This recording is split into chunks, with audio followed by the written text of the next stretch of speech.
Investing with Trading 212 involves a similar process to trading, but with a focus on longer-term holdings rather than short-term trades.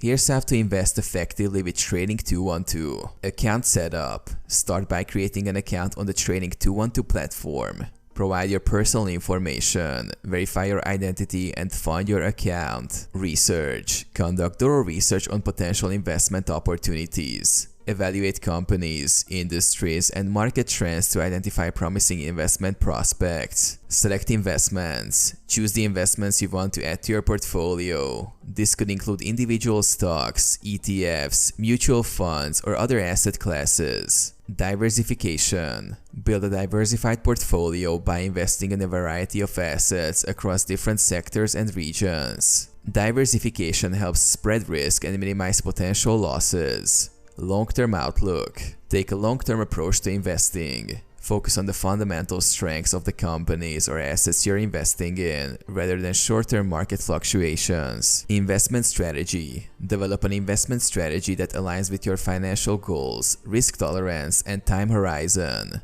Stick to your strategy and avoid emotional decision-making. Monitor your portfolio. Regularly review your investment portfolio to ensure it remains aligned with your goals and risk tolerance. Rebalance your portfolio if necessary to maintain diversification. Continuous learning. Stay informed about market developments and continuously educate yourself about investing. Utilize resources provided by Trading 212, such as educational articles and webinars, to enhance your knowledge.